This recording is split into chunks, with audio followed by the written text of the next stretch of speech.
Hey there, welcome, welcome. Looks like TikTok is restricting this live. It's interesting, but that is what it is.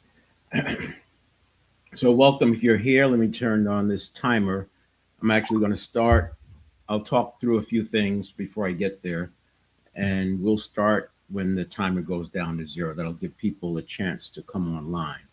So, I'm talking about neuroplasticity. And the first thing I want to do is talk about what neuroplasticity is not, because there is a lot of misinformation out there. And it's not intentional misinformation, it's just people trying to make sense of things. If you think about a 300,000-year-old brain and how neuroscience has been studying that for who knows how long, and that brain has not really changed much. As a matter, if you think about it from the 300,000, I call it 300,000 year old because a lot of that, most of that time, we were hunter gatherers. Now, you could find data that says there were humans before 300,000 years ago. I just use 300,000 as a convenient placeholder. But the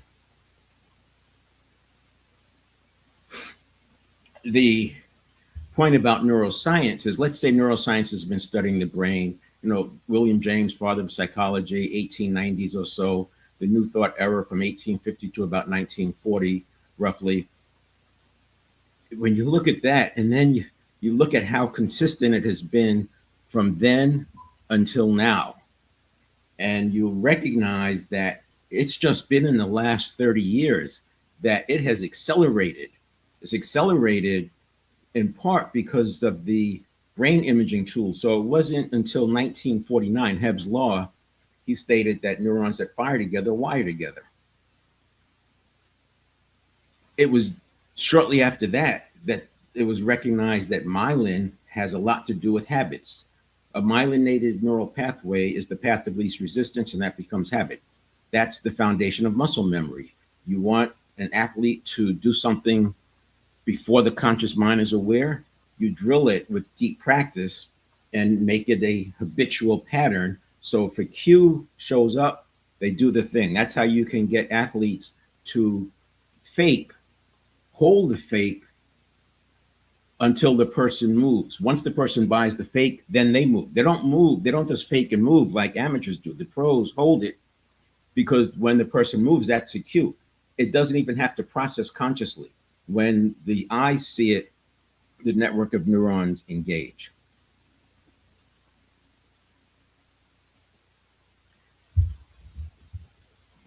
Now, this is the basis of habit change, which we'll be talking about. The big breakthrough is that the big breakthrough is that myelin, which was discovered, so to speak, in 1955 or so. So we understood that neurons that fire together wire together. Then in the mid 50s, it was discovered that myelin had a big role with respect to habit formation because a myelinated neural pathway is a habit. And then it wasn't until the early 90s that it started showing up that, wait, these neural pathways, they apply to cognitive processing as well. It's not just muscle memory, it's cognitive processing. And that's where the breakthrough started happening because all these things that we believed, like the conscious, the subconscious is a mind, all those things, dominoes started falling. It's not a mind, it's a network of neurons. Now, it will take decades, which is why I'm doing this work to accelerate it. It will take decades for this to actually become mainstream. One, because most research is done in universities, most research is funded, and most research is peer reviewed. If it's going to be funded, they want it to be peer reviewed. So there's a pretty high bar.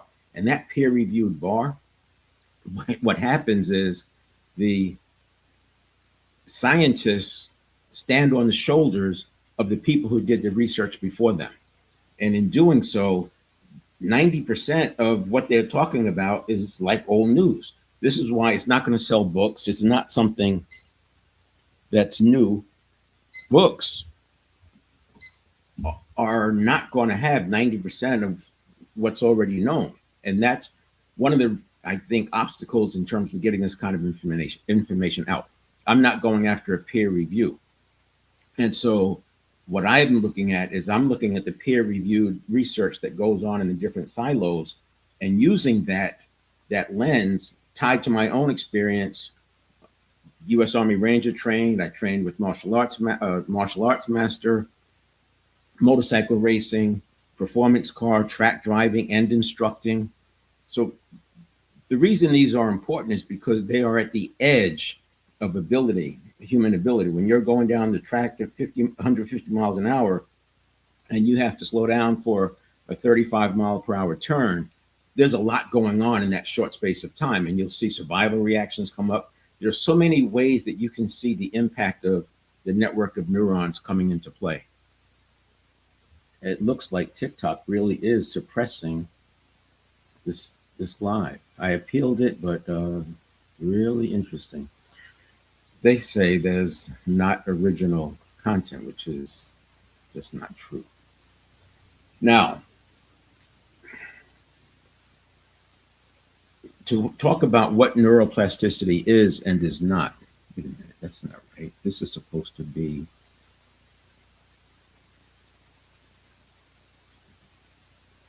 Hold on, let me just fix something here.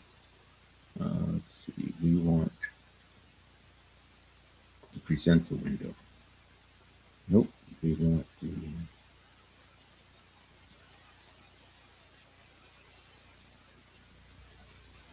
Somehow my system switched out. So I want to fix this.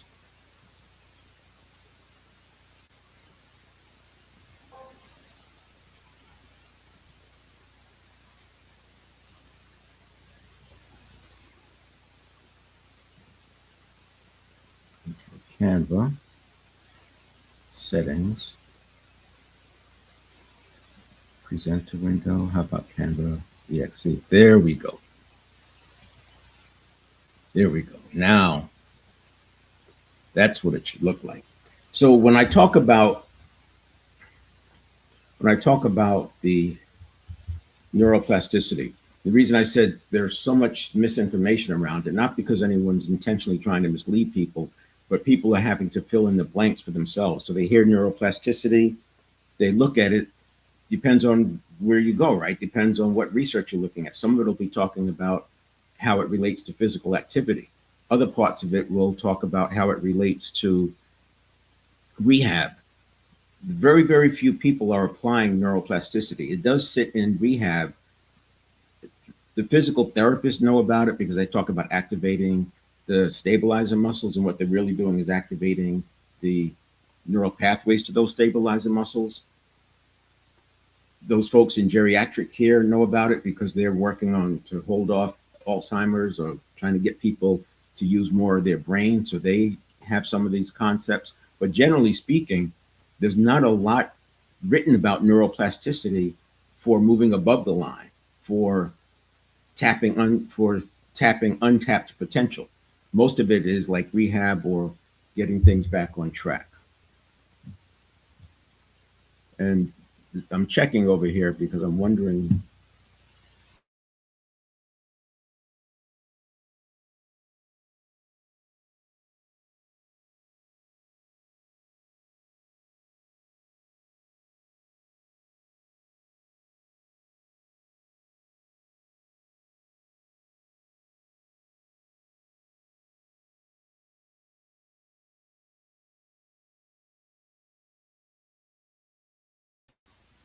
There's the stage.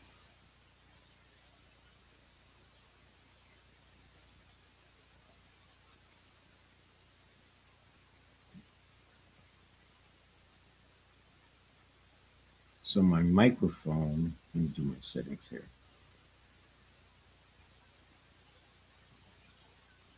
Well, this tells me one thing. When I do my master class, I will keep it simple. I will not be streaming to TikTok when I do the master class because that seems to be creating some challenges here.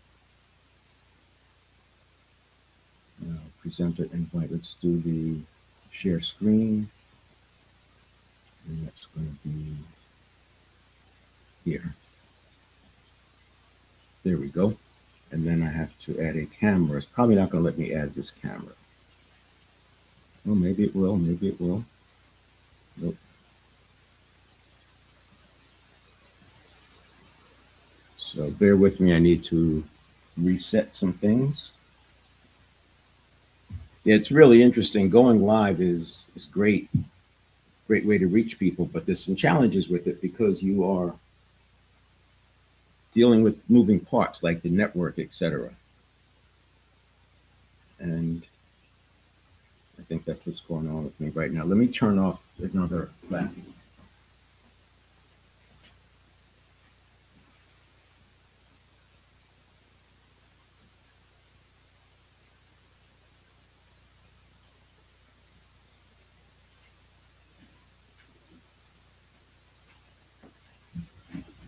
Turned off another platform because it was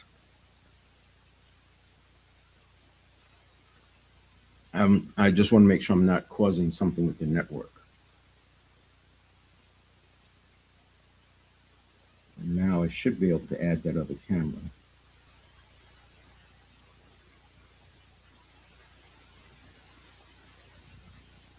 And I should be able to turn this back on.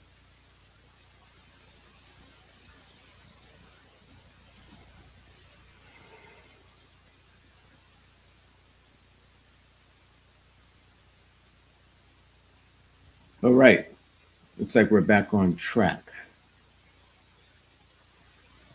Still kind of disconcerting that TikTok is acting up here.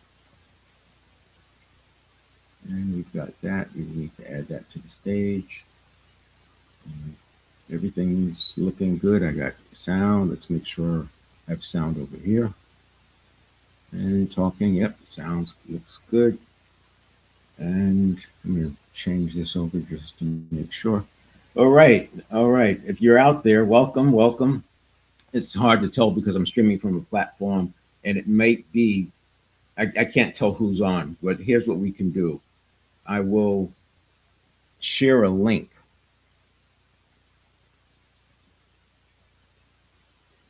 Now you could take this link. Here you go. And use the link to join the conversation live. So instead of just using the chat, because I may not be able to see it, you can use the link I just put in the chat, and then you could come on stage and we could have a live conversation. It doesn't look like I'm going to have a lot of people because one of my platforms is not putting the content out there. So let's keep moving. This is a quick thing. I'm not going to go into it now, but it is the 7-step reset. This happens. This depicts what goes on 30,000 times a day. We're constantly going through stimulus, reaction, response cycles, which is all this step 3. But I bring up the step 1 and the step 2 because this is pre-stimulus. Now, if you're having 30,000 stimulus, reaction, response cycles a day, that means we have 30,000 pre-stimulus. So a lot of what goes on with habits happens right here in the pre-stimulus. And then we have step 4, which is the response. So this is stimulus, reaction, and then the handoff, and here's your response. So this together, these equal the stimulus response, right? That we hear about in psychology. But this is the pre-stimulus, and this here is what happens after that stimulus forms a reaction, causes a formed reaction, and then a response. Now you have your action.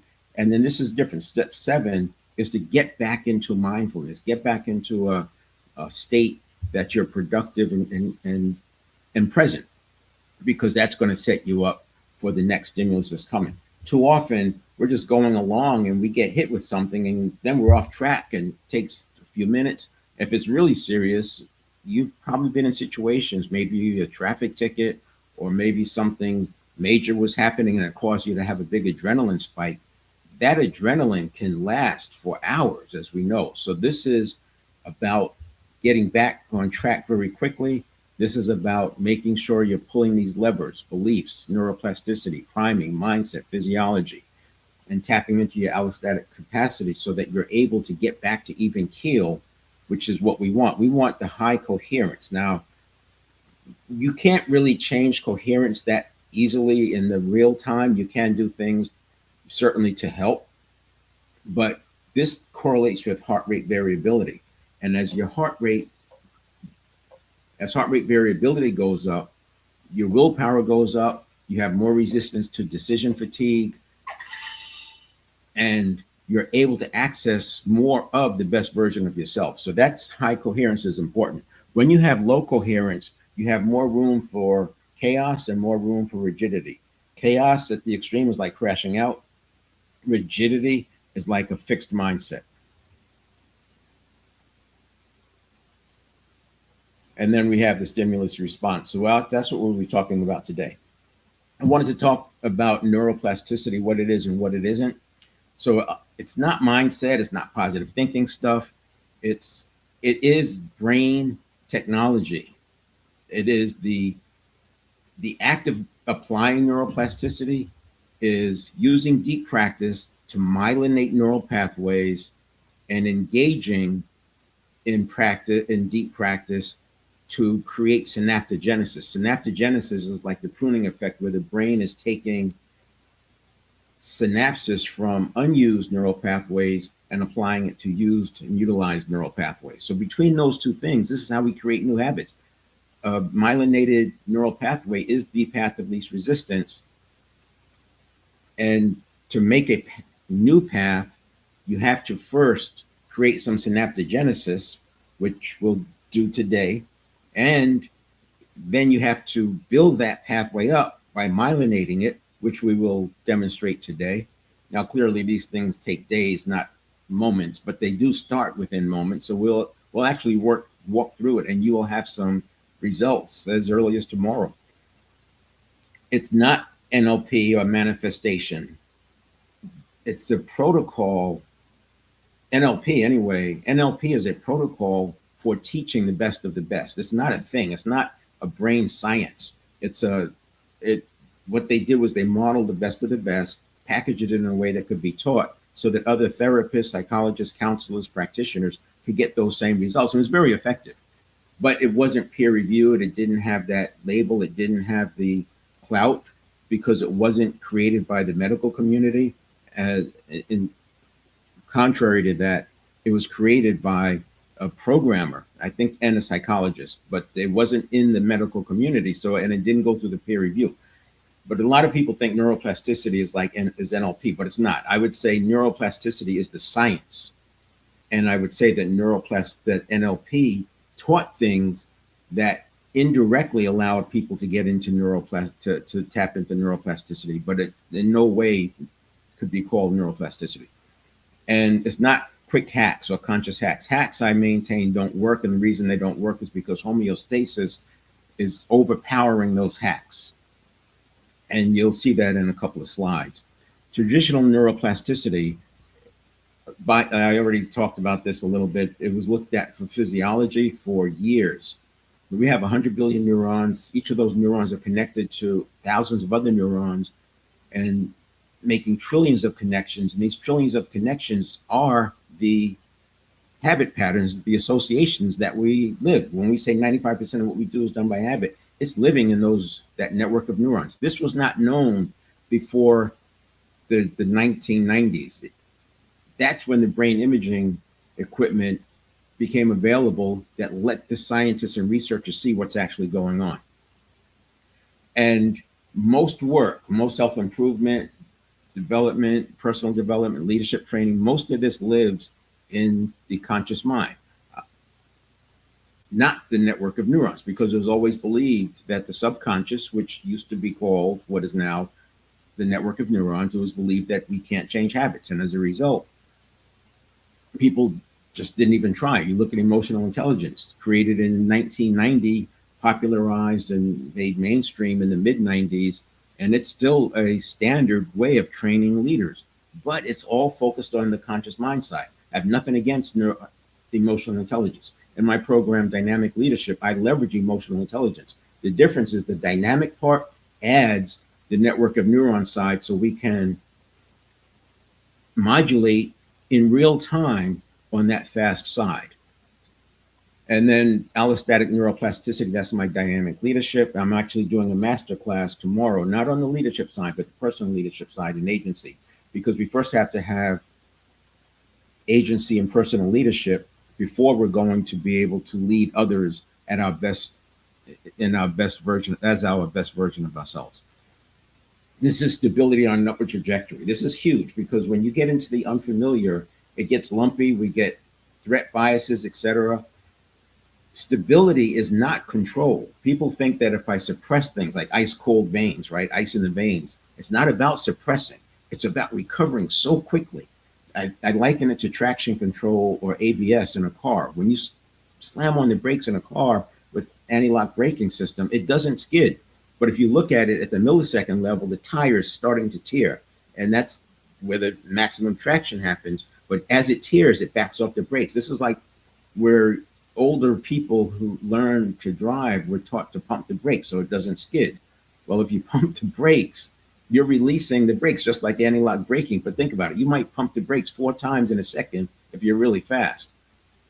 Anti-lock braking systems are doing it thousands of times a second. That's why it's so effective. That's what we do with dynamic leadership. It's taking the best of emotional intelligence and moving it into the network of neurons side, but then also using neuroplasticity so that we can condition in proper responses. When I say proper, that are aligned with our quest, our vision, our purpose, what we're going after. And that's stability. That's where we get stability on an upward trajectory with allostasis, whereas homeostasis is stability at status quo. Now, the network level action, targeting the rapid preconscious window where 11 million bits per second are processed. That's what we do here. This is what I'm going to demonstrate today with the getting rid of your uhs and ums, and we'll do it real time. It's an actual exercise. You'll walk through the exercise, and you can apply it to other things. I would say simple habits like biting your nails, maybe reaching for your phone, the idiosyncrasies, maybe twirling your hair, maybe this tick of touching your face in a certain way, maybe you're nervous looking around. Those are behavioral habits that you can apply what we do today. You can apply them to the other kinds of habits, but there are some cautions that go with that because habits are complex. We'll talk about that. And then applied transformation, merging peer-reviewed science into actionable executive frameworks. I'm not creating anything new. I'm taking peer-reviewed science, which lives in silos. I'm taking peer-reviewed science and applying it to best practices that we've known: martial arts, military special operations, automobile racing. Automobile and motorcycle racing is a good platform because things are going so fast and survival reactions are, the pain from those are instantaneous. So you can very quickly see results. And also, oddly enough, in motorcycle racing, because it's so easy to get hurt, habit change happens quickly. You can literally change habit with a conversation, and then they go out on the next lap and do the thing, and it's a new habit because you're going so fast and there's so much danger that you're leveraging intensity to build a habit. So habit formation is going to come from intensity, duration, or repetition, or ideally all three. So here's what we're going to do today. For those of you, and I've got enough people in there, it looks like TikTok is letting my live show up again. Uh, if if you want to come on stage and have a real conversation, because I've got a light turnout today. If you want though, just put a note in there, and I will see that, and then I'll bring you on stage a little bit later on. But just leave me a message. I'm watching the chat, and so I'll see the messages, and then in between. So the second part of what I'll be doing, we're going to do this. It takes about 10 to 12 minutes, probably do 14 because I tend to also teach along the way. I'm connecting dots. We're going to work on eliminating word whiskers,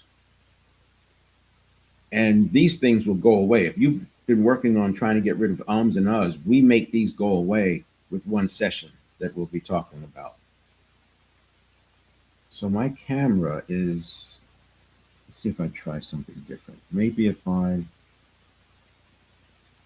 did this the other day. I'm running into a little bit of trouble on my other platform, and I think it's just, I don't know if it's network or my system overloading, but let me just try something.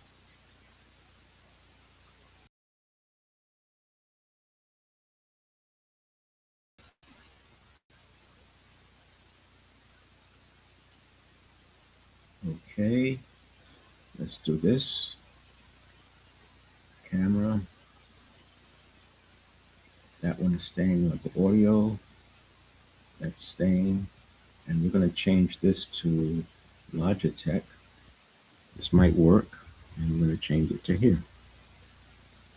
It looks like that's going to work. Okay, and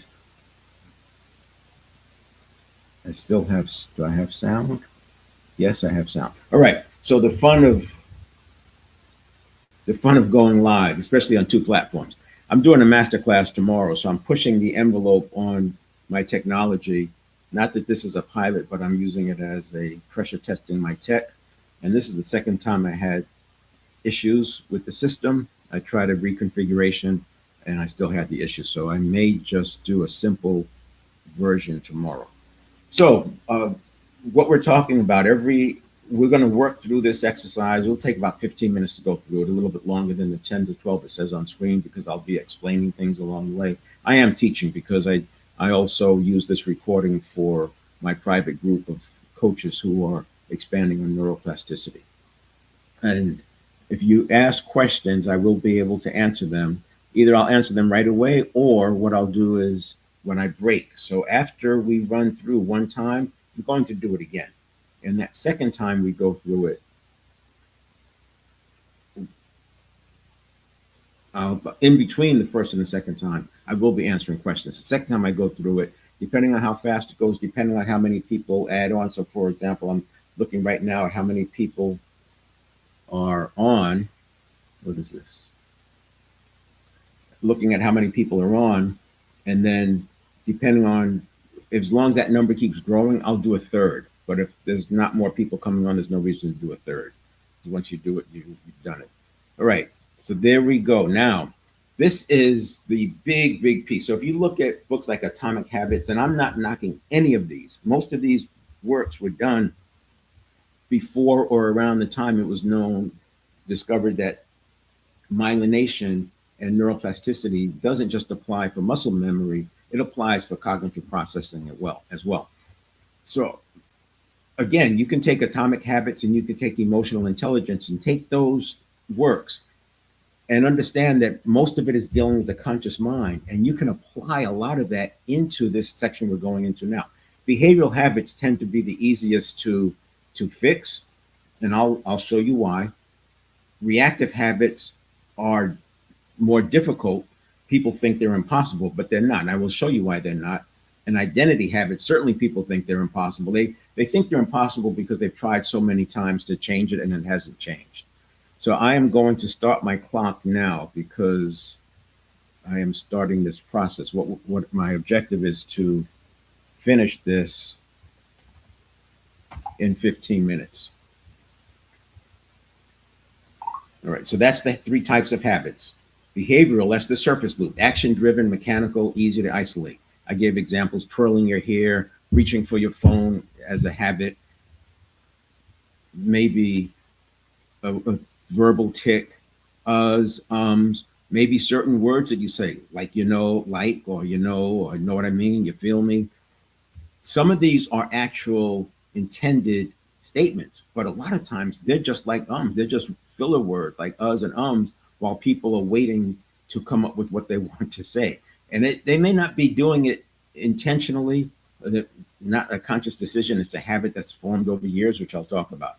The reactive habits, these are the potential hijack loop, trigger driven, complex, fueled by unconscious preconditions, beliefs, values, attitudes, conditioning. Something that happened when you were 5 years old could be driving a reactive habit today, which again makes it very difficult to adjust those habits.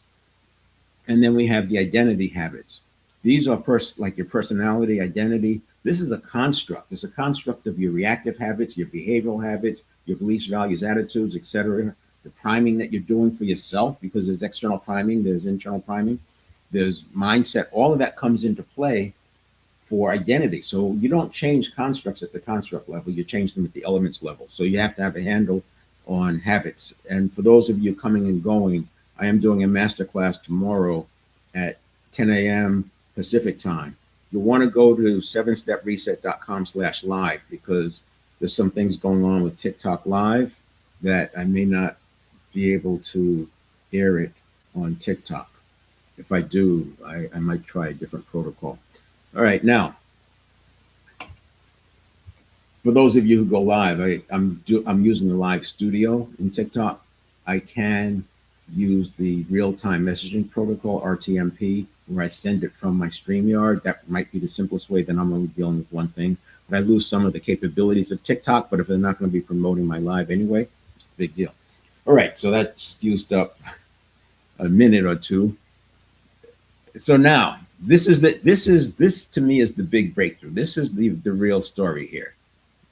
We have two sides. This was all thought of as a mind before, but now we know there's a network of neurons, 100 billion neurons. Neurons are connected to thousands of other neurons, making trillions of connections, associations, and this is where your habits live.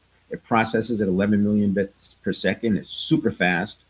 And the conscious mind, this is conscious, real conscious thinking. It only processes at 50 bits per second, but this is when you decide what your values are or what your purpose is. You're making those decisions over here. When you're reacting to things, that's coming from over here. And then we have the in-between. So this side processes in signal, this side processes in words.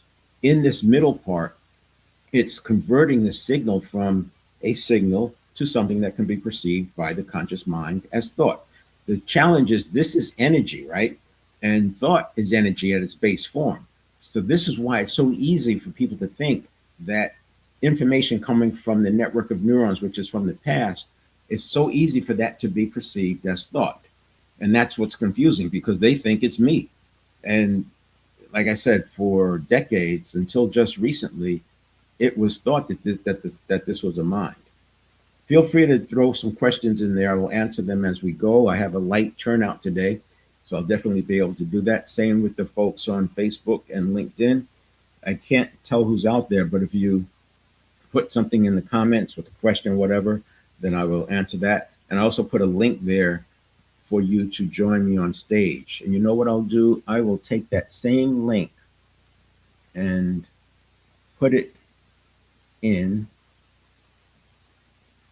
the TikTok side. So you can join that online. All right. So feel free to join me there. I'll bring you on stage. We can have a conversation. I can have 6 or 7 people. And you can also, later on, I open up the online for TikTok.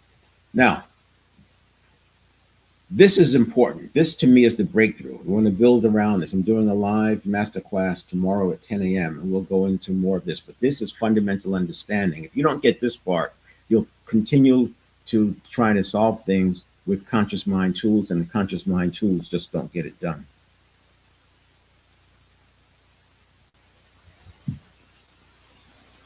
Let me see something here. Okay. Now,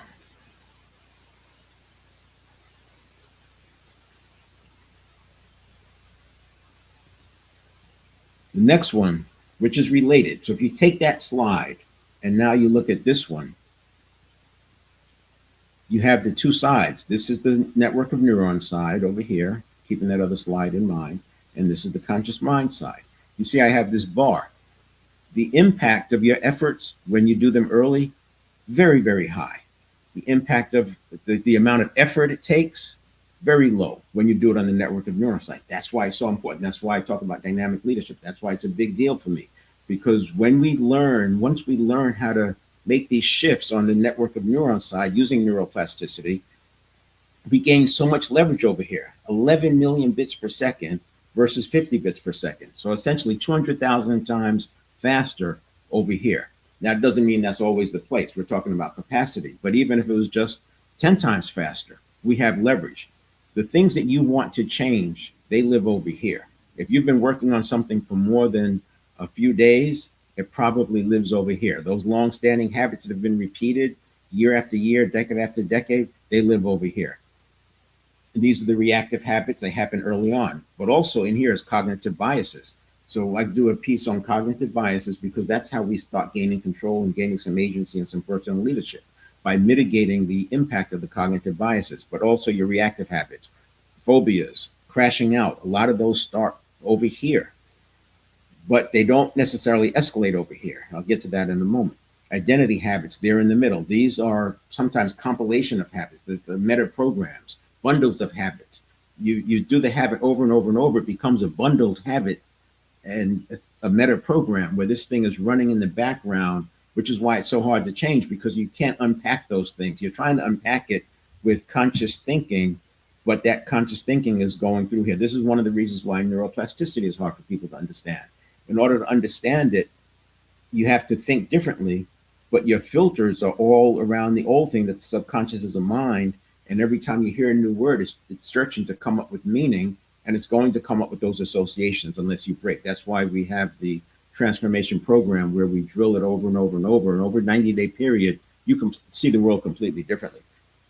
And then we have the behavioral habits. So getting rid of the uhs and ums would be a behavioral habit, as an example. Also biting your nails, twirling your hair, reaching for your phone, distracting yourself, looking around nervously. Some people, like when they walk past someone who has authority, they might cower a little bit or stoop down. These are all behavioral habits that just lived for them, for who knows how long.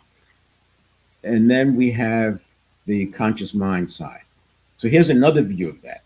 I break the first area, the network of neurons side, down into 600 milliseconds. It's a half second, which is the aware conscious mind. The reaction time of the conscious mind is a half second. So that leaves you a half second from the stimulus to that awareness. But there's also a tenth of a second pre-listening that happens. So that's the pre-listening. So I've broken that 600 milliseconds down into 3 zones. The pre-listening and initial detection, that's your readiness, your rapid appraisal and threat trajectory, that's your orientation, and then the mobilization is the reaction formation and pre-conscious surfacing. And you'll say I put some things down here. There's dozens of things that I could do in each of these zones. So when I'm working with the person, I'm constantly paying attention to where are there triggers happening, and then we do things differently. So one of the things that is usually pretty universal is a new perpetual question. You change your perpetual question, you're changing the priming. Now you can't change other people's priming, but you can change your own priming, and you can also exclude yourself from situations that prime you in the wrong direction. So there are things that you can do there. Orientation, we condition in a new trajectory bias. Left to its own, the subconscious, the network of neurons, assumes every stimulus is a threat. This comes from the hunter-gatherer time. If a hunter-gatherer was walking through a field and they heard some rustling in a bush, they don't wait to find out what it is. They're gone. They assume it's a tiger. So it makes sense. The ones who didn't assume it's a tiger probably didn't live, and that's why the evolution didn't serve that. The evolution served the ones who thought it was a tiger. And hunter-gatherers, you have people who are still living as hunter-gatherers. So the evolution of the brain it may seem like it's slow, it's just really sticky. And we, like I said, we still have hunter-gatherers living around the globe. So it doesn't surprise me that most neuroscience research makes sense when you look at it through a hunter-gatherer lens. So we train the network of neurons with a new trajectory bias. So it assumes neutrality or positive. It doesn't get rid of the ability to identify risks, but why should we be living 24/7 in a high threat state? And then for the mobilization, we're going to do this today. Getting rid of the uhs and ums, we will literally create a new anchor, and then we'll condition in firing that pre-trained anchor. What I'm talking about here, though, this gets into the dynamic leadership. While something is in play, we can actually fire a pre-trained anchor. So I want to clarify. We're going to use an anchor today. We're going to do some work here. But in the dynamic world, when you're facing something that you're not used to, we can condition in steps and actions that are much better for you to take than the survival actions. And then the last phase, this is the conscious mind side. This is where we do the integration and conceptualization. So meaning happens here, threat bias or threat assessment happens over here, what we've always done happens over here, and then this is the integration and conceptualization of it, which then goes on to become an action. And what we're going to do is show you how you can proactively recreate the narrative so you're not becoming a victim of your habits. And then here's the process. So this is a step by step. This is real work that you're doing. You don't have to do it, obviously, but if you want to get rid of buzz and ums, these are the steps. And the reason why we do the steps actively is because thinking about it does not fire the neural pathway. Thinking about it does not activate the synaptogenesis, and it doesn't create the myelin. There are ways to do it with visualization, but that's out of scope. But for the sake of this conversation, thinking about it is not enough. It's not an intellectual exercise. It's a physiological exercise. So the first thing we want to do is understand why we use filler words. If I'm working with somebody, this would be more of a back and forth, but I've done this enough times. I know generally it's some version of when a person's in elementary school and the teacher asks a question, they look at the ceiling, and the teacher says, "What are you doing looking at the ceiling?" The answer's not up there. That kind of stings. Kids laugh, and they learn, "Oops, I can't do that again." But then they learn, "Hey, Jay, hey, if I say the teacher knows I'm thinking," and they don't say that. Or maybe they've observed somebody do that. So now they start saying to hold the teacher at bay. And then this turns into an adult behavior that when you ask a question, they say and they don't even know they're saying the Once I start talking about the then they start catching themselves. They hear it, but they don't even know they're doing it till they maybe see themselves on camera. So the reason we have them is for safety. But what people don't realize is that, yes, that pause while you're saying is helping you come up with answers. But if you didn't verbalize any sound at all, if you just stayed quiet, the process would happen faster. You would get more answers. It's more efficient, more effective.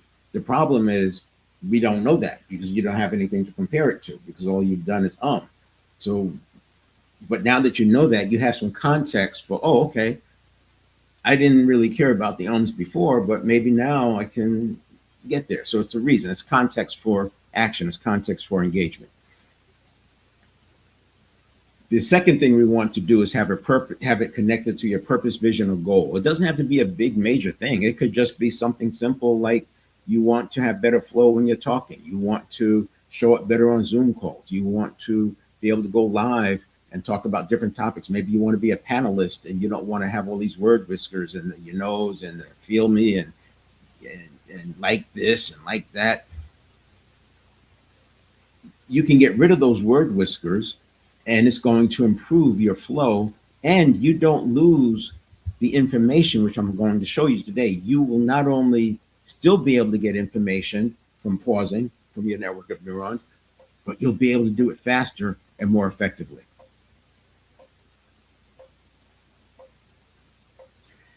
The third thing, now we're actually going to do the work. So I'm going to have you describe something that's current, something just random, pick anything. What you ate last, what you're going to eat next, what your plans are for next weekend, what you're going to do later today, what you're going to do after this live is over, whatever. Even if imagining talking to a friend and what you're describing, just do something. I'm going to demonstrate, so I'll use this live because it's happening. And I want you to notice how I put in pauses. And you can see the difference from my normal flow. I'm putting in these pauses intentionally. All right, so what I'm doing there is I'm creating a neural pathway. I'm now building a neural pathway that is a pause. I'm creating this new neural pathway. The brain is having to allocate some synapses. That's the process of synaptogenesis, borrow a little bit of synapses from the float and put it in there and start building this neural pathway. And if we reinforce the neural pathway, it will get stronger and become a path of least resistance if we do it enough. So now I want you to do something, describe something, and intentionally put in pauses. If you can pause for a second, that's great. Do it for 15 seconds. Let's start the clock up again. So I have it going. Do it for 15 seconds, and I'll check back in. Just anything. What you're going to eat, your favorite dish. Now, next, we're going to take that pause. So you're going to use the same topic, just continue with the same topic, but now we're going to use that pause and create emphasis after the pause. Now, this is the same way that you could use the pause to come up with more information, but if you are a panelist or you are a speaker, and you know if you're public speaking, you're looking at the audience all the time and you're reading the audience, so you might see something that says, I need to shift. So I want you to now use the pause and add emphasis. So I'm going to continue on as a demo, then you'll do it. That was interesting what happened where one of my lives is on an app. The other live is on the browser. And the app is more stable. But I think when they work together, the browser is much more unstable than it is by itself. I have to make a decision now for my master class. Do I try to do two different platforms? And I think I've already made it. So there I was. You saw me talking about it real time, and I was literally thinking through the process in my head. I mean, that was a real situation. You were really hearing my internal dialogue out loud. But I didn't do the emphasis part. Sorry, I did a bad time. I was so focused on the pauses. Let me do it real quick. Yeah, going live is great. But if my technology is not working, it's like, what's the point of having extra technology? I'm better off keeping it simple. So that was the same thing. I just added emphasis, and what I'm doing in the pause is I'm thinking what emphasis, what inflection, how should I change my tonality to make this pop? So let's do that for 15 seconds. And I know some of you may be in a public place, some of you may be in an office, you might be in Starbucks.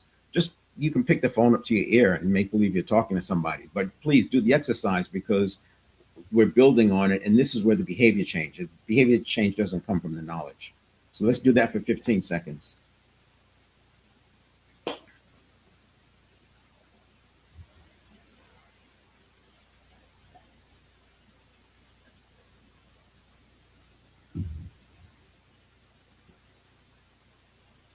All right, now we're going to do another one this time. So one of the things we do at deep practice, we pull things apart. The same way that you're working with an athlete, you already know this stuff. The way you're working with an athlete on a new move is you break the move up into parts.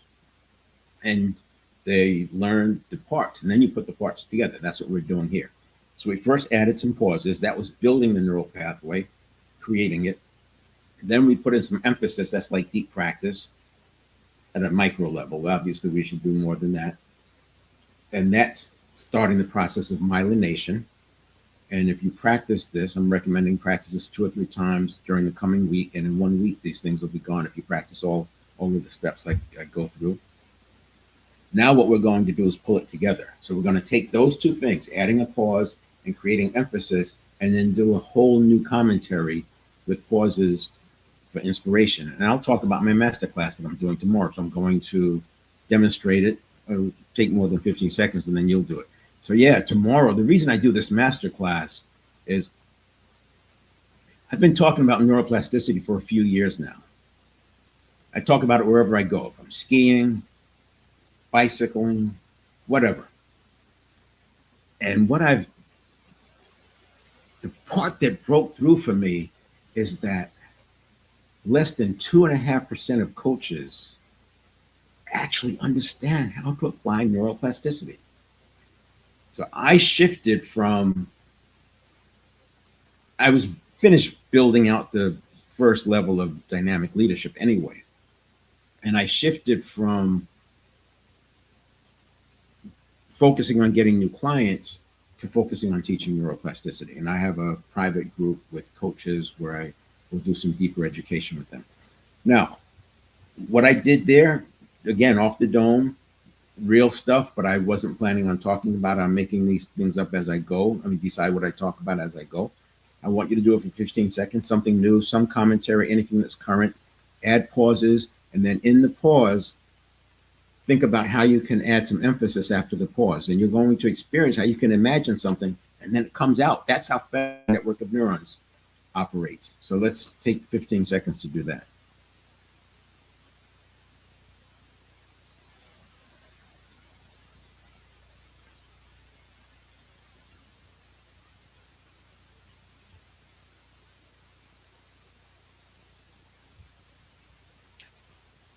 And now we go to the next one. So for the next one, I'm going to switch over to the pad, and we'll talk about the picture swap. This is, we built the path, we established the pathway, we reinforced the pathway, we added some myelin to it with the new commentary, more deep practice, and now we have to do something else. We have to put in a new trigger. Before, the trigger was there's a new question, somebody's waiting for me to talk, I have to change subjects, I have to add something else, I have to connect some dots, whatever it was, whatever that trigger was that caused you to say, we now have to take that same trigger, but instead of an we're going to put a pause behind it.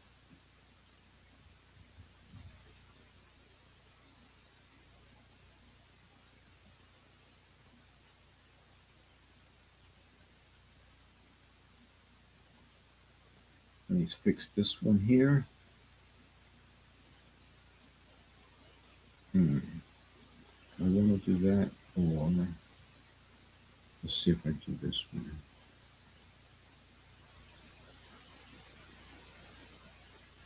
And well, it'll work. I'll fix it tomorrow. What I was trying to do is my other, so you won't have my ideal layout on the LinkedIn, Facebook, YouTube, but this will work. Okay, we're going to make two pictures. The first picture is associated, meaning you're seeing through your own eyes. You might see your hands, but you can't see your neck. You may be looking at a screen like you're on a Zoom call. This is going to be the picture that's before the just before the In other words, somebody asks you a question, it's your turn to talk, whatever it is. The second picture you're going to make is something related to your purpose, vision, purpose, goal. And this picture might be you getting a standing ovation, maybe you're getting some new business, maybe you do a live event, maybe your ads are becoming more successful. And this one is dissociated. And this picture is looking at you from afar. What we're going to do is bring this picture up kind of slowly, right? This picture starts coming up slowly. So you're getting this picture starting to emerge. And as that picture is emerging, we're taking this picture and it starts off in the corner.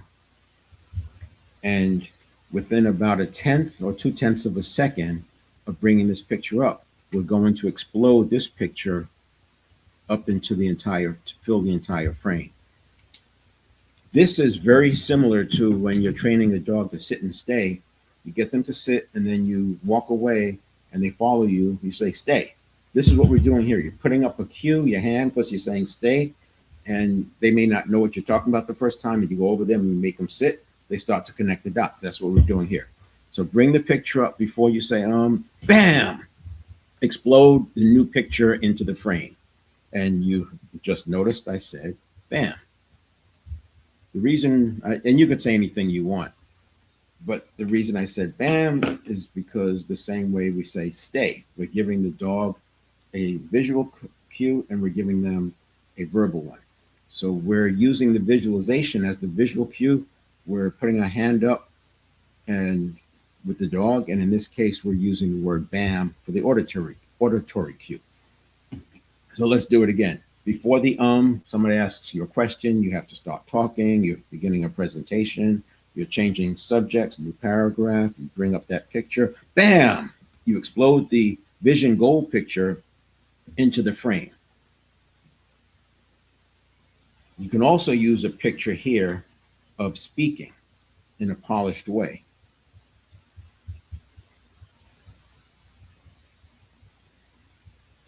That would be another thing that you can do. So let's do that one more time. You're bringing up the, before you say it's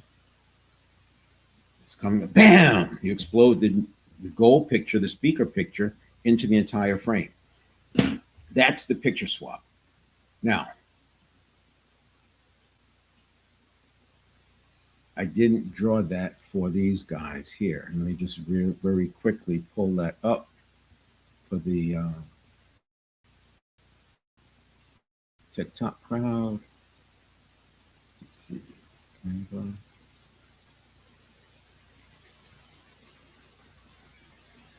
And that's it. It's not coming up very clearly for some reason. Oh, let's do it here. Let's do this.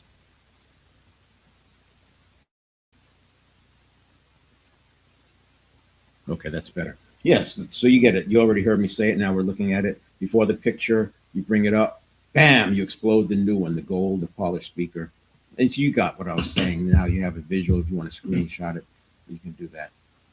That's another reason why I may want to just go to one platform, because I have to do things twice and it's not easy.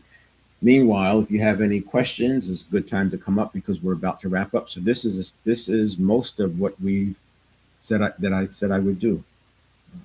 Okay, gotta pull that camera. Oh, there you go. Now back to the presentation. So these are the steps. Why do you use filler words? Safety. Why do you want to change it? You have to have some reason. If you don't have a reason, why are you going to change? Just stay the same. A lot of times people, they want to break a habit, but they don't have a reason for breaking the habit, and then they don't understand why it doesn't work. The other reason it doesn't work is they're probably using the conscious mind side, but you have to have a reason. A person is not going to train muscle memory just for the sake of training muscle memory. What's the objective? What's the play? Once you put a play into it, then the coach has an easier time. We intentionally added a pause to start building the neural pathway. Then we created emphasis using the pause to create some imagery so that we can create emphasis. And then we did some practice with a new commentary, combining the pause and the emphasis or inspiration. Then we created a new association for the old cue, and that's the picture swap. Now, you just need to practice 2 or 3 times for the coming week. I would do all of this entire set of steps. The first thing that'll happen is you'll have awareness. Now, keep in mind, neuroplasticity happens when you sleep. So if you were to go out and talk, you might say, Don't think that it didn't work. It's going to happen that way. The first thing is, though, you'll have awareness. And when you do get that awareness, I want you to reinforce the pause. So in other words, don't say, I said, Don't do that. Don't give that attention. Just go quiet. Once you hear it come up, just go quiet. Just like putting your hand up to the dog that you're teaching to stay. Just go quiet, finish your pause. Then the next thing you'll be able to do is you'll feel it coming. You'll feel the coming, and you're going to redirect and go into a pause where you add some emphasis or you add some quality. Like instead of just talking, you might think, how can I make this message really pop? And that thought is a quick thought that happens in a quarter of a second, but it can influence what follows your pause. And then by a week's time, you should be able to fully eliminate it. So what happened? From behavioral habit to total self-mastery. We're not there yet. We're just partial there. We demonstrated one part of the 4 pillars. The demonstration exercise is complete. What's next? You successfully built a new neural pathway at the network level in minutes, not hours, not days, not weeks. Now, you'll reinforce it over the next few days, but you'll start seeing results within 2 days. The real work, we only tackled behavioral habits today, not the identity, the reactive and identity habits. Those are where the big work gets done. And then it's not that much more difficult to change those habits. What's difficult is deciding what they are, uncovering them, and figuring out how we're going to process it, figuring out what else is connected.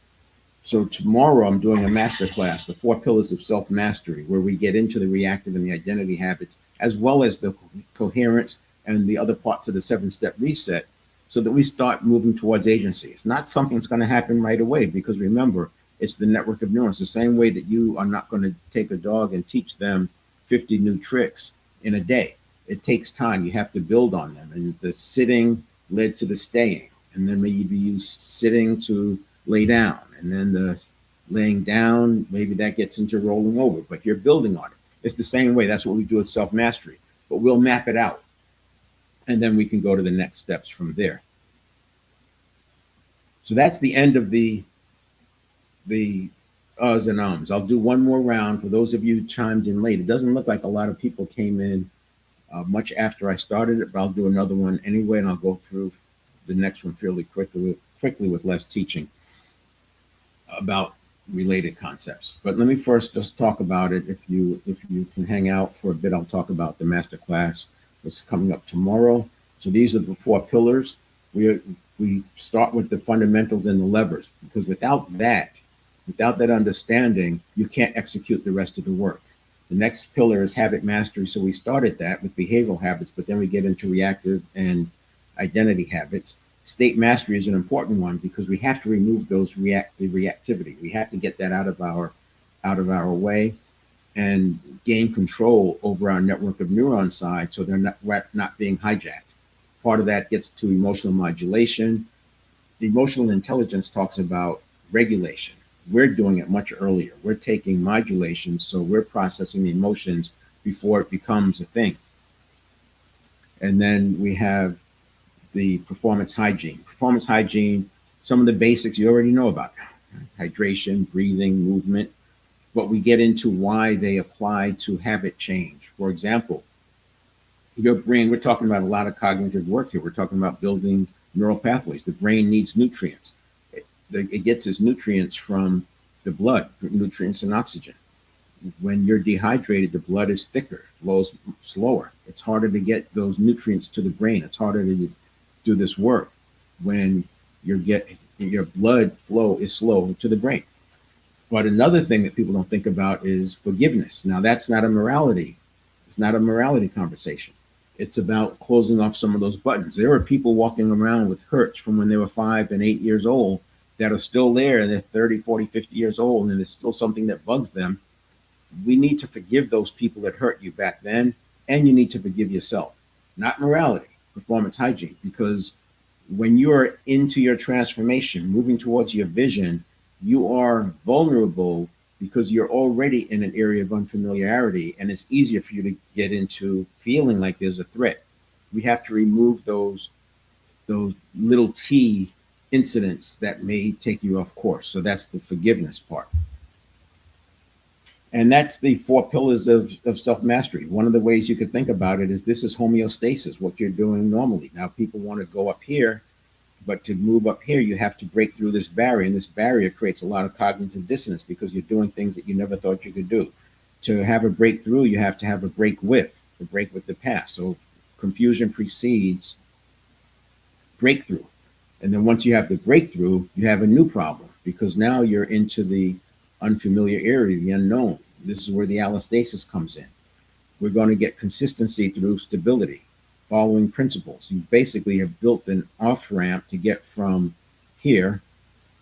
You have an off-ramp to get from the homeostasis, and then you have an on-ramp to get to above the line, and then you're functioning above the line.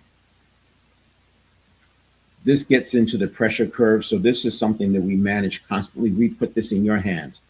Left to its own, people are probably whipsawed one way or the other by external events. This is overwhelm. When you're overwhelmed, you don't have access to the best version of yourself. This is like the red mist. If people have been in combat, talk about the red mist that comes in when they have a firefight. The cognitive narrowing, your options are reduced because it's all about survival. But you also have disengagement. You have low engagement that leads to boredom. And in fact, you can have so much overwhelm that you end up checking out and you end up over here. So we don't look to the external to govern this. We govern this ourselves. That's what part of the 7-step reset is about. We manage this pressure curve by managing step 1 and step 2. This is like a dashboard. These are your levers: belief, neuroplasticity, priming, mindset, physiology for that allostatic capacity. Those are the levers that you can pull and push. And together with step 1 and step 2, it's a dashboard. If you have low coherence that day, you might need to lean on some more deep breathing. You might need to take some more walks, or make sure you're getting some fresh air. Change up your scenery every once in a while, because your willpower is going to be lower. Willpower and heart rate variability move in tandem. So you have low heart rate variability, your willpower is low. If your willpower is low, you're going to have more, you'll be more susceptible to decision fatigue. You can't change that in the moment, but what we can do is mitigate the impact of it by hydrating better, by taking breaks, as I said, by priming yourself more repeatedly that day, different things. So we use step 1 and 2, pre-stimulus, to govern what happens here. We don't wait for this and try to fix it. We pre-set so that, and we have a different perpetual question. So when we're into this step 3, reaction, stimulus, reaction, response, it's something that serves our quest and not that we feel like it's fighting us. Then we have step 4 is the response. We have emotional modulation, because you still can get thrown off, you still can get hijacked. And then we have a way of processing the emotion so that it doesn't turn into a potential anxiety spiral. Here's the step 6: do it, delay it, delegate it, dump it. That's your step 6, your action. And then we return to mindfulness. This may seem like it's a lot, but think about it. We're doing this 30,000 times a day: stimulus, reaction, response. Most of it is unconscious. We want to always get back to this. So this step 7, 1 and 2, is the habit. That's the new habit that we form. 7, 1 and 2, 7, 1 and 2. The stimulus, reaction, response, that's going to happen. You can't control what impacts you, what comes your way, but you can control how you deal with it. And that's what we've conditioned. So you've heard this before. It's not what happens to you. It's what you do about what happens, or it's not what happens to you. It's about the meaning you give it. That's what we're doing. We are literally conditioning in a 7, 7, 1, 2, 3-step formula so that you're showing up as the best version of yourself.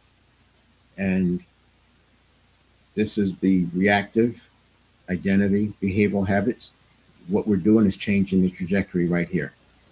And that is it. So I'm going to pause here, see if there's any comments, questions. We didn't really get anybody new since I started that last demonstration.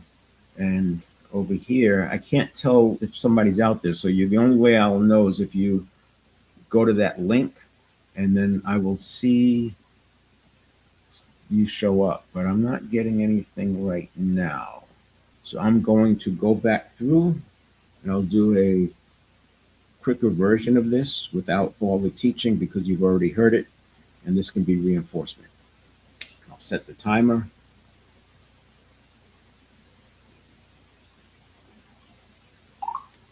Today we'll be talking about getting rid of, eliminating your ums, uhs, and other filler words. You can also apply this to simple behavioral habits like twirling your hair, biting your nails, other word whiskers like or you feel me, or you know what I mean, whatever. If you identify those filler words that you have and you want to get rid of, this exercise is for you. And I get that sometimes somebody's saying, you know what I mean, may be intentional, it's not a filler word, but you'll know if it is or it is not. So there's 3 kinds of habits. We're only talking about behavioral habits right now, and those are the simple, easier ones to change. With neuroplasticity, it's a good way to demonstrate it, because I can't get into the back and forth that's necessary to really figure out what the barriers are with respect to reactive habits and identity habits, and those are the other kind. So the behavioral habits are the surface loop, action-driven, mechanical, think senses. These are habits that are done with the senses. The hijack loop, these are trigger-driven, and the more complex and fueled by some set of preconditions: fear, biases, beliefs, something that's going on that's causing that reactivity. We have to examine that and see why this is happening, and then make adjustments from there.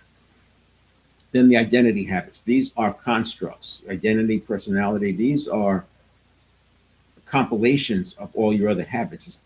In identity habits, you have what's called meta programs, like bundling of stimulus reaction response cycles bundled together to create this experience of your quote unquote identity. Here's what we're talking about at the high level. We have the network of neurons side and we have the conscious mind side. This is what's new since around 1990. Before then, this was always thought to be a subconscious mind. And when you think of it as a mind, it's now you. And the solutions were to negotiate with yourself to get results. But now we understand that just like we create muscle memory, we can create nervous system memory for cognitive processing. I talk about the present moment because the network of neurons processes in signal, the conscious mind processes in words. There is a conversion that happens through here as we go from reaction formation to preconscious surfacing. And we can use that present moment so we're not coming in here triggered. This is what I get to at the 7-step reset. So we're not triggered here. We're at a calm state, an empowered state. So here's another look at it. This would be the network of neurons side. This is the conscious mind side. The same diagram I just showed you, but looking at it differently. The earlier you can do your work, the higher the impact, the less effort it takes. When you make changes in the network of neurons side, because it processes at 11 million bits per second, this side processes at 11 million bits per second. This side processes at 50 bits per second. The more you can do over here, the easier it is and the more leverage you have. And that's what this graph is depicting. As you go into the conscious mind side, your effort has a lot less impact and it takes a lot more effort to make any kind of change. So these are your reactive habits out of scope today, identity habits out of scope today, and then your behavioral habits. But there is something important about behavioral habits. If you have a habit of blurting out how you're no good and you're stupid and you can't do this and you can't learn, if you have a habit of blurting that out, not just thinking it, because once you blurt it out, it becomes a potential neural pathway. If you do it over and over, you've now myelinated that neural pathway. It becomes a path of least resistance. That blurting out of these statements can cause a reactive habit. Now you have a potential crash out happening that you caused. It may be a small thing. You may have just forgotten one little thing, which is a small issue, but because you pull out this word, I'm so stupid, now you've connected with associations all the times that you made a mistake. And next thing you know, you're reacting and you could spiral out. This is another look at it. So we have the network of neurons side from here over, and then we have the conscious mind side from here over. And I've broken the 600 milliseconds, the first half second, plus the 10th of a second pre-listening. I've broken that into zones. So we have the first zone of readiness, the second zone of orientation, the third zone of mobilization. You can make changes right away just by changing your perpetual question. What's the perpetual question you walk around with? Is it one of hoping you're safe, or is it one of seeking how are you going to leverage a situation for good? The orientation, so left on its own, the network of neurons is biased towards threat trajectory, so it makes the assumption that everything is a threat. That's how evolution happened. The hunter-gatherers who didn't assume it was a threat, they probably became tiger food. They didn't evolve very long. Then we have the mobilization. This is where we're working with today with the getting rid of the uhs and the ums. And we're going to, while this is talking about firing a pre-trained anchor, that's because this works with my dynamic leadership where we condition in an anchor so it happens automatically, because you can't use conscious mind to do stuff over here. By the time you're aware, it's already fired. We want to fire it in so it happens automatically. And then on the conscious mind side, we have the integration and conceptualization, and they're proactively recreating the narrative. In other words, we've uplifted this side, and now we're uplifting this side as well. So here's the work. We're going to do this exercise. I ask that you actually do it, and we're going to be talking about, I'm going to have you talk about some things just for 15 seconds. You can pick your phone up if you're in a public place and make believe you're talking to somebody. Or if you're in a big crowd, you can go outside and it's just 15 seconds. But if you don't do the exercises, we don't activate the neural pathway, then it's just intellectual. You're not going to change habits with an intellectual process. You actually have to change the pathways, because Habits live in pathways and they become the path of least resistance once myelinated and synaptogenesis applied. So why do we use filler words and verbal pauses? It's for safety. Some version of when you were a kid, you were asked a question and maybe you took too long to come up with the answer and somebody embarrassed you. The teacher may have said, "What are you looking at the ceiling for? It's not up there." Then you learn, well, gee, if I say, it buys me some time. And you're waiting for the answer to come up. While you're saying, it buys you the time, you now give the answer and you don't have the embarrassment. So it's some form of that. But then we become adults and we still keep doing the same thing. A half second pause is nothing. I just paused for a little over a half second then. And again, so you don't need to say, we're not in school. The next thing, you have to add some kind of a purpose to it, goal, vision, something important to make this worth doing, because your brain is efficient and it's not going to create more neurotransmitter unless it can see that there's something important. So by connecting it to something that you want to do, maybe you want to go live, maybe you want to be a panelist, maybe you want to accept speaking engagements, maybe you want to accept some opportunities to profile your business, whatever it is, and you want to have good flow. You don't want to be using ums and uhs. Whatever it is, articulate that, write it down. Now here's where we start doing the work. This is where you're going to describe something current and add a pause. I'm going to just talk about my master class because it's something that I'm doing tomorrow. And you'll hear me pause. The master class came about from several years of working through this, finding out what didn't work, what did work, adjusting it. So that was it. You heard me make pauses. If you notice, I don't pause a lot when I'm speaking. I mean, I speak pretty fast. I do pause, and I'm pausing a lot. And when I pause, I'm actually thinking about what I'm going to say. I'm just not saying and that's what you're going to be able to do, because when you say during the pause, it cuts the effectiveness of that pause. While I'm pausing, I can quickly make a picture and then turn that picture into words in my next statement. If I'm saying it's harder to do that. So that's a good reason why we want to do this. You'll be more effective with your pauses. So give yourself 15 seconds to do that now. Just describe something current, anything you want to talk about. 15 seconds.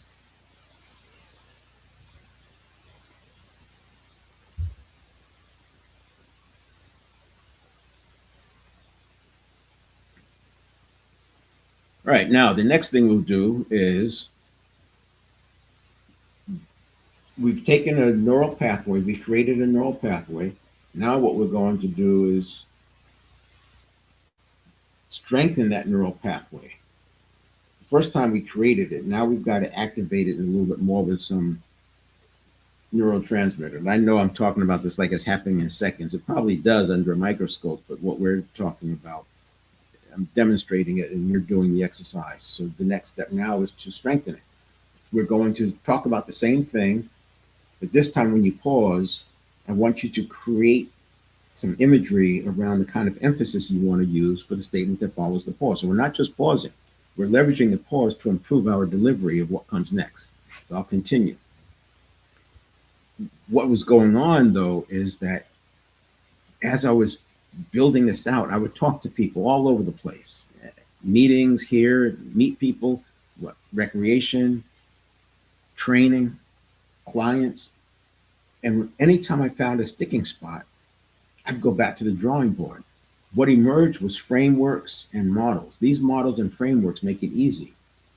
They make it easy to understand and communicate what's going on in the network of neurons. And some of them you'll see in here, like the 1 second model is one of those. The 7-step reset is one of those. So there I was adding emphasis. I was thinking about how can I say this differently? It probably sounded the same way I'm always talking anyway, because I don't use notes. The only notes I have are the slides. I'm talking off the cuff anyway. I should say extemporaneously. I'm not making it up. It's extemporaneously. I do that anyway. So it probably didn't change much, but I was pausing and thinking about how I could add emphasis. When I'm speaking from a teleprompter, that's also what I'm doing. I'm pausing and thinking about how do I want to say this next line. But the pause only has to be 1/10 of a second because the network of neurons processes so fast. Okay, you do that for 15 seconds, the same thing. Create emphasis after the pause.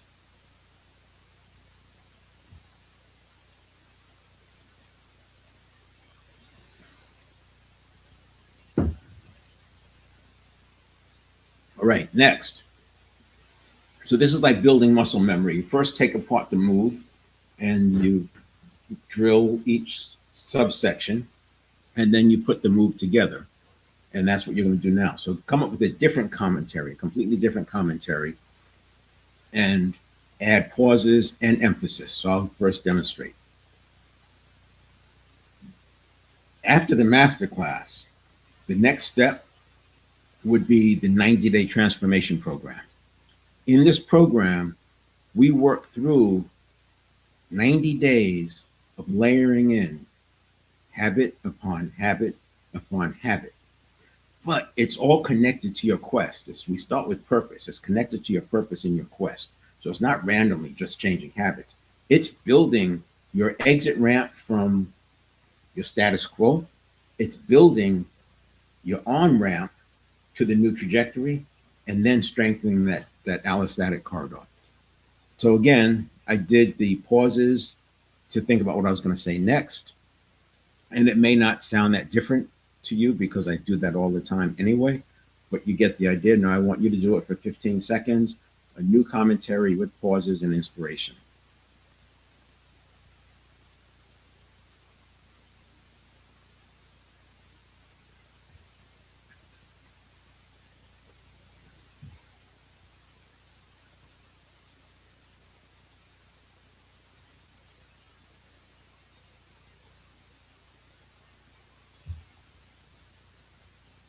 And for those of you who were on the LinkedIn or Facebook side, I just want to go back here because you didn't see some of these models if you just chimed in. So you can do screenshots. There's your 3 types of habits. And then there's your 2 sides, the 11 million bits per second on the network of neurons side versus the 50 bits per second on the conscious mind side. There's a different view of it with the high impact, low effort on the network of neurons side, the leverage, and then the high effort, low impact on the conscious mind side and your transition. And there's your readiness, orientation, mobilization. And then here's the other view where we have the zones, readiness zone, the orientation zone, the mobilization zone. And these are the things that we work on during the 90-day transformation program. I'll introduce them and make some inroads in the 4 pillars of self-mastery, but the big work is done in the 90-day transformation program. And then we have your steps that we just walked through. All right, now we're all caught up. Oh yeah, then we have the step 6. So let's do that now. Now we're back to the pad and we're going to use this one. And over here, we're going to use this one.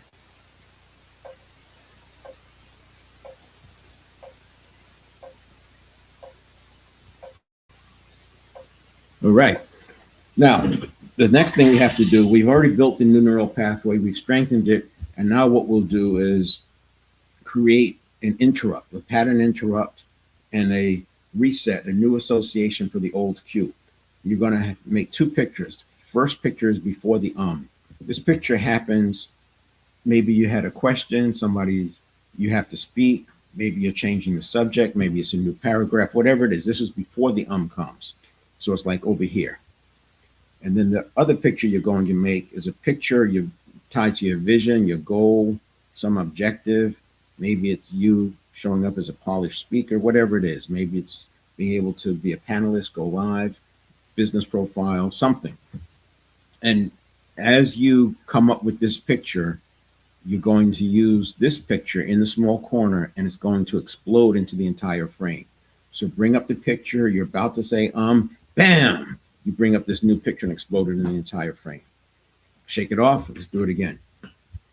You're about to say, as it's coming up, bam! You bring up this picture and it explodes it into the entire frame. This is like when you're telling a dog to stay. You put up your hand, you say sit, the dog sits, and then you start moving away. They walk, you say stay. That's what we're doing here. We're creating a cue and an action. So one more time. Before the you start bringing up the picture, bam, you exploded into the entire frame. And that is it. That is the work. Now the next thing that's going to happen is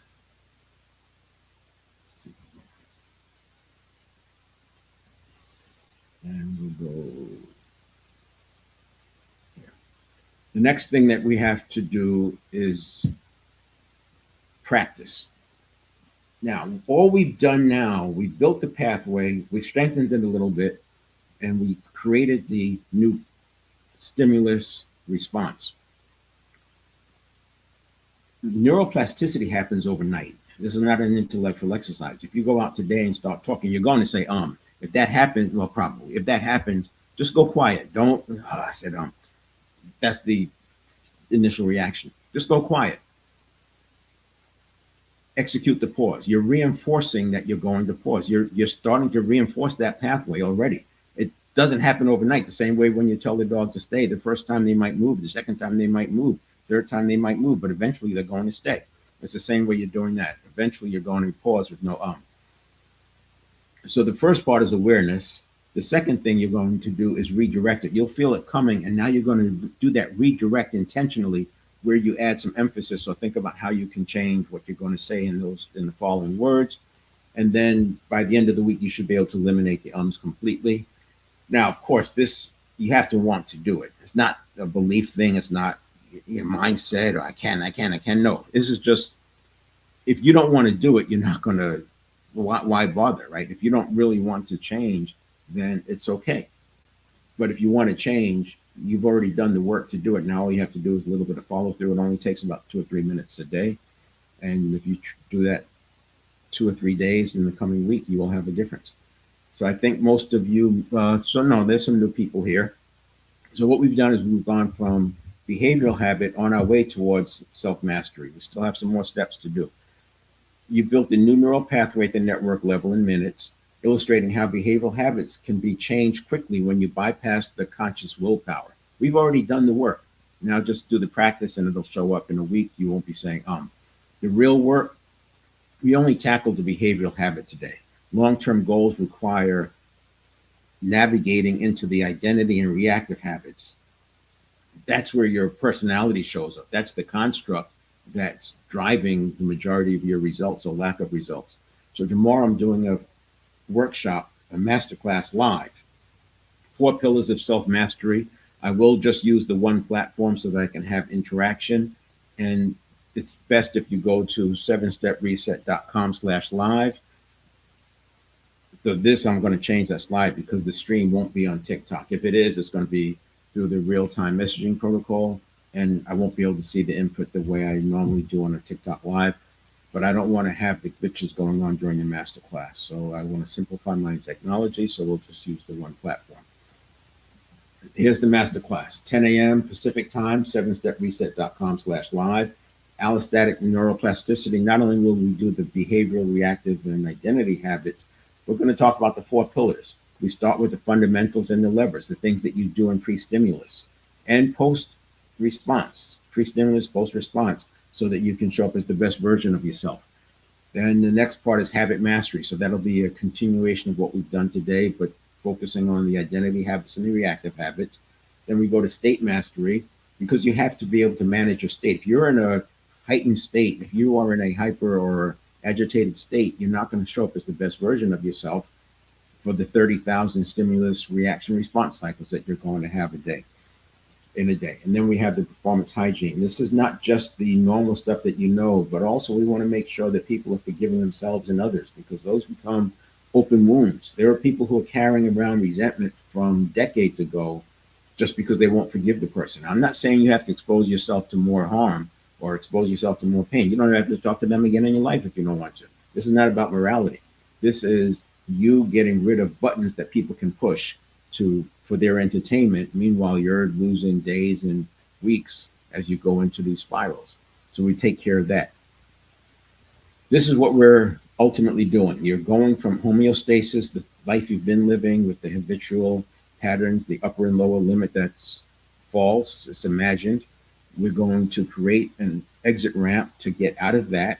We have to cut through this barrier, which is all the beliefs, values, and attitudes that have kept you in that zone, all the things that you think you can't do. This is where the imposter syndrome kicks in. This is what Joe Dispenza talks about when he says crossing the river. We'll get through that and emerge on the other side, not in the all in the self-mastery, but this is the beginning of it. Self-mastery is the beginning. It's the precursor to the 90-day program where we go deep in making this shift, because we layer habit on top of habit on top of habit, and we turn the productive responses into habitual patterns. The other thing I'm depicting here is that this becomes the allostatic corridor. Once you do this, now we're up into this field of infinite possibilities. We no longer have our own habits, old habits, to rely on. So we use the allostatic corridor to stay within our principles and following our plan. And a big part of what we do is we remove pressure from external to managing it internally. When you have too much pressure, you're over here. This is like the red mist, the crashing out over here, cognitive narrowing. Like in a firefight, talk to combat vets, they talk about the red mist. You may be able to shoot well in that situation, but you don't have very much else going on or available to you because you're stressed and you fight or flight. Or you have so little engagement, you're bored or whatever, that's over here. So we can manage those proactively from an internal approach. We're not subject or victim to the external. And then we have the 7-step reset. But here's I'm focusing on. So a big part of what we do in that 90 days is we spend time building a 7-1-2 loop. This because we're doing this 7-step process 30,000 times a day, day after day. We're awake 65,000 seconds roughly. So every other second we're executing one of these. Most of them are unconscious. So we're pulling up some of the unconscious onto the conscious. But more importantly, we're building habit patterns in so that this process, this 7-step, this stimulus reaction response serves our quest. The other ones, this is the expertise you bring. We don't get into a lot of talking about your skills because you bring those to the table. We're talking about getting access to the best version of yourself. So we close the knowing doing gap. And there's, again, we build the habits in where the effort is low and the impact is high. And that's how we transform, or that's how you transform your life. I'm going to leave it there. I'll put this slide back up, and I'm happy to answer any questions either about this masterclass tomorrow, 10 o'clock. I will probably not stream it on TikTok. If I do, it'll be on a secondary platform, so I won't be able to interact the same way. It won't. But I will be on Facebook, Morris Maduro Neurochange Practitioner, Dynamics of Neuroplasticity and Dynamic Leadership Center. And I'll put it on LinkedIn as well. So you can chime in there. But the best place to go is 7stepreset.com/live, because that's where I'll see your input. That's where I'm going to be focusing to see the activity that's going on so that I can respond real time. So comments and everything, I'll be focusing rather than on looking at these streaming platforms. I'll be looking at that website, 7stepreset.com/live. All right. If anybody want to come on stage or have a conversation, if you have any questions about any of this, now would be a good time. You can send me a link, click the link, and I'll see your invitation come in. Or you can send a question over in the comments, and I will open up the panel, and you'll come on the stage as a panelist if you're on TikTok. So I'll give you a few minutes. I'm going to just test it to make sure it's working with my phone.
Okay, it looks like, is that working? Yep, that's working. And if I send you an invitation, let's see what happens. So we'll cut out the, oh, I need to change this.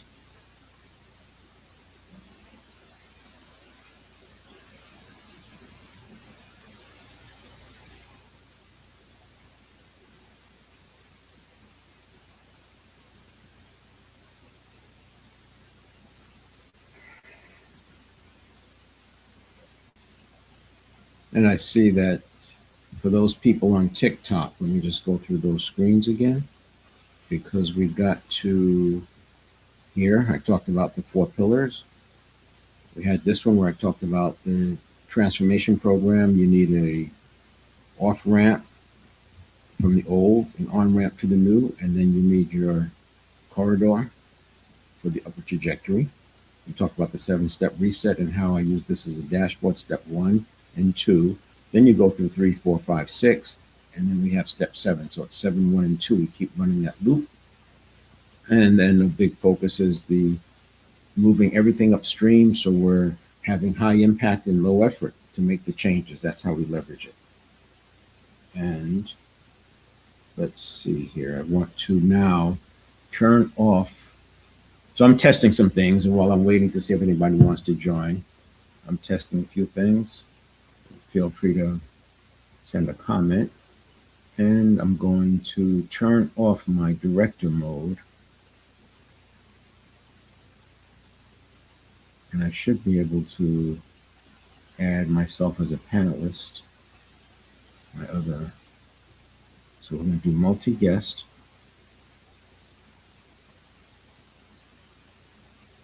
Invite and invite. The invitation was sent, and I'm going to accept it. And I need to turn up the volume. So I need to mute. I'm going to mute this.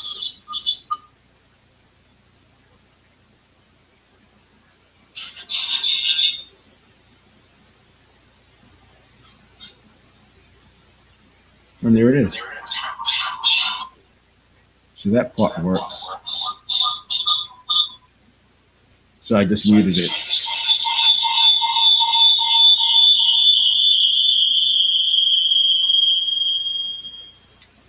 Okay, so I tested that.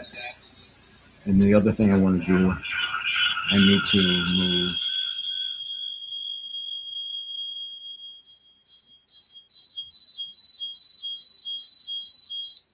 Okay, so that works.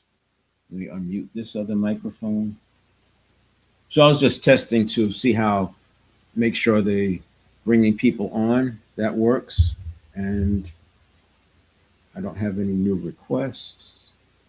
And now I'm going to see about joining with this link.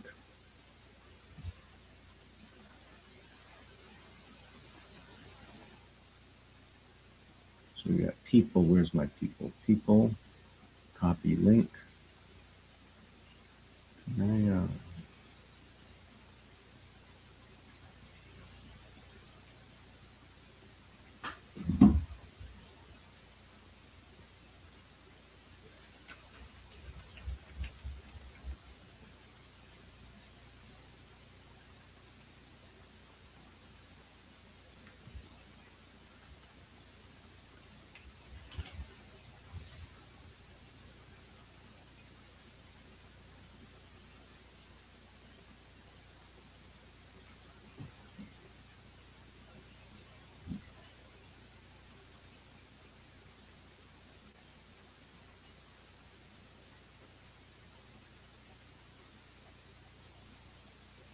And now I'm testing the link on the other one.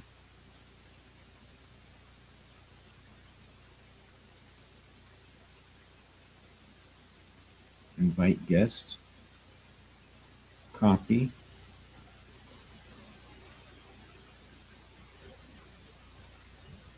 again.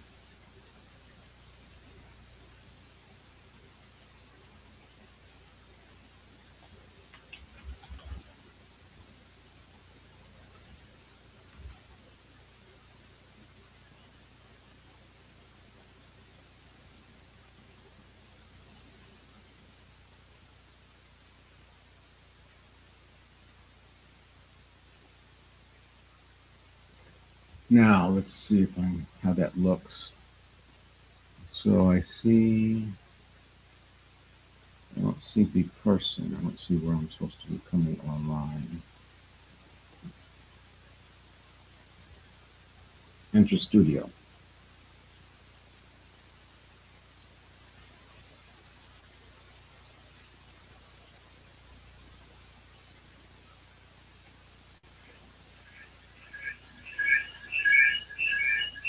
And there it is. And I can add myself to stage. Myself to stage. How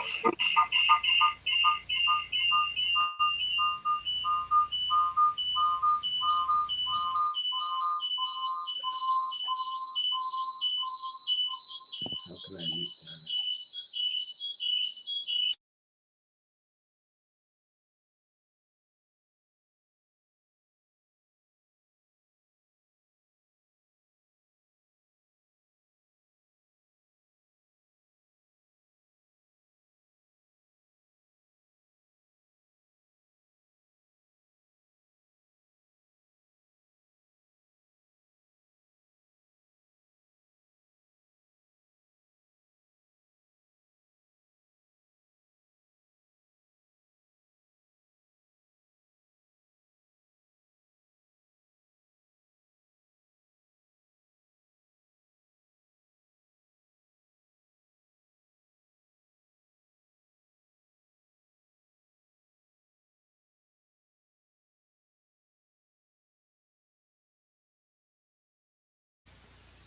All right, I'm going to shut this down.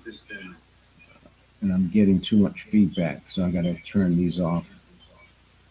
So how do I do this? Remove from stage, and then on this one, I'm going to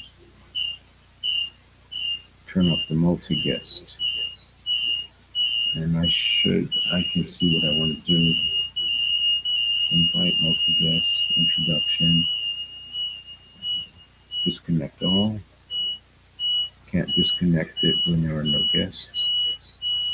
All right. So there it is. I am shutting down. I see where somebody just showed up. Jocelyn, I am doing a live masterclass tomorrow. You're welcome to chime in there. 7-step reset is the 7stepreset.com/live is your location. And that's it. Thanks for joining, and we'll see you next time.